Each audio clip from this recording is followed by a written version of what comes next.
Hello there.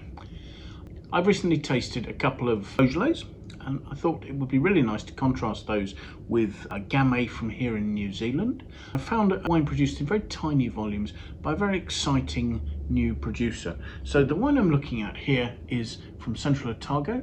It's a Ferme de Sato called Alyssum.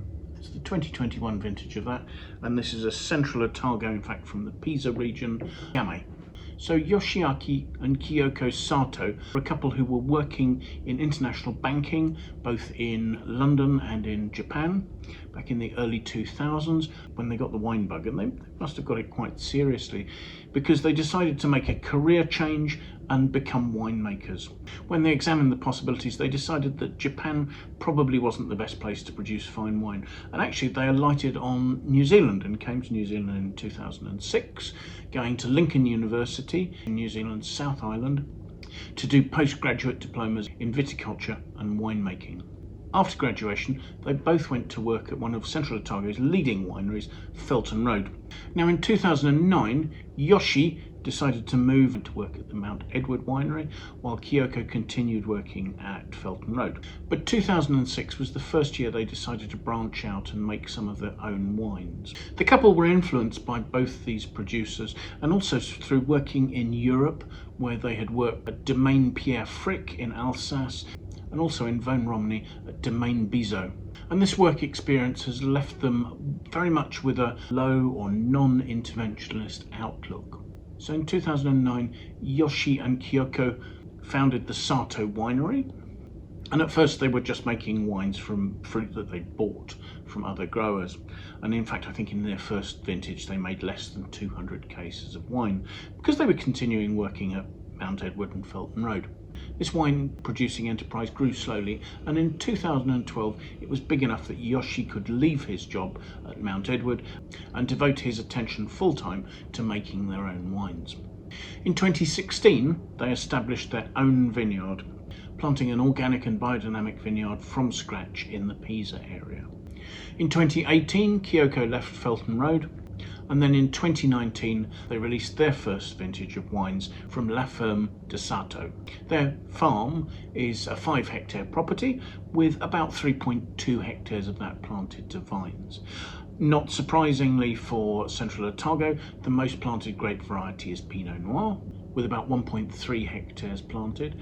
They then also have 0.9 hectares of Chardonnay, but slightly more surprisingly, they have half a hectare of Chenin Blanc and then 0.3 hectares both of Gamay and Cabernet Franc respectively.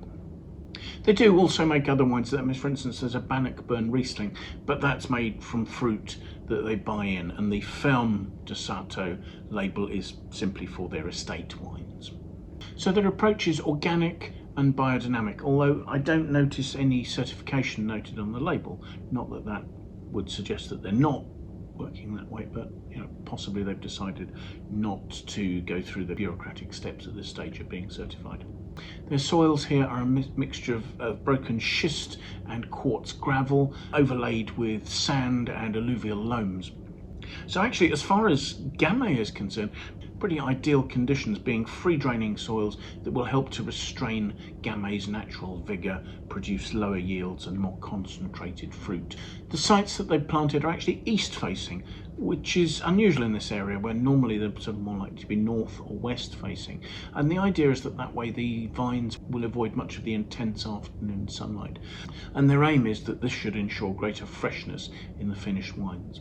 So they don't use pesticides, herbicides or systemic fungicides here. There are no inorganic fertilizers, and the farm was previously a sheep run, so realistically there would never have been any agricultural chemicals applied to this land. The fruit for this wine was hand-picked on 2 dates, the 15th and the 22nd of April, and yields were kept reasonably low. They achieved just 27 hectolitres per hectare.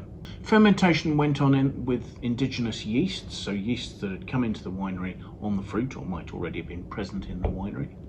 And 40% of the fruit was left as whole bunches in the ferment to help give a soft, perfumed nature to the fruit, with the softer extraction and the lengthened ferment that can result from that. The skins stayed with the must and wine for 30 days, so plenty of time to get reasonable extraction there. after which the wine aged for 13 months in old French oak barrels. It was then bottled, unfined, unfiltered, and with just the slightest addition of CO2. The figure quoted is just 15 parts per million, which is barely anything at all. So if you're a purist, you might feel that small sulfur dioxide addition prevents this from being a natural wine. But I think essentially most people would see this as natural winemaking, certainly very low intervention. And they give the number of bottles produced as 883, so that's likely to just be 3 barrels worth of wine.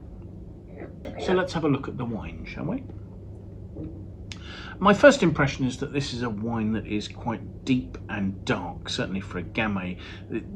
It's a deep ruby. It's not quite opaque, but it's darker than some of the Beaujolais I've looked at recently. The alcohol on this is listed as 13.4% on the label, and swirling it, that would follow, given that there are quite noticeable tears forming on the side of the glass as I do so.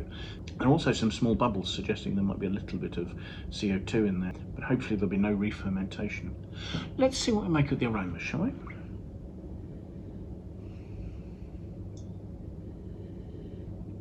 Wow, those are impressively rich and pure. They're very pronounced. There's a very forward, high ripeness, really quite polished, rich note, like sort of very ripe black cherries, really ripe plum, almost heading to a prune note. But then there's a fresh note that stops it from tipping over into that sort of overripe nature. So let's taste.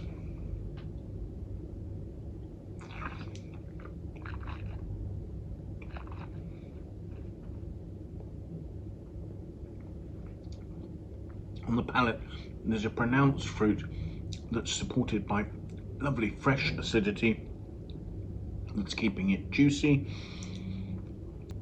There's a fair structure actually. It's very, very fine, very smooth, almost velvety.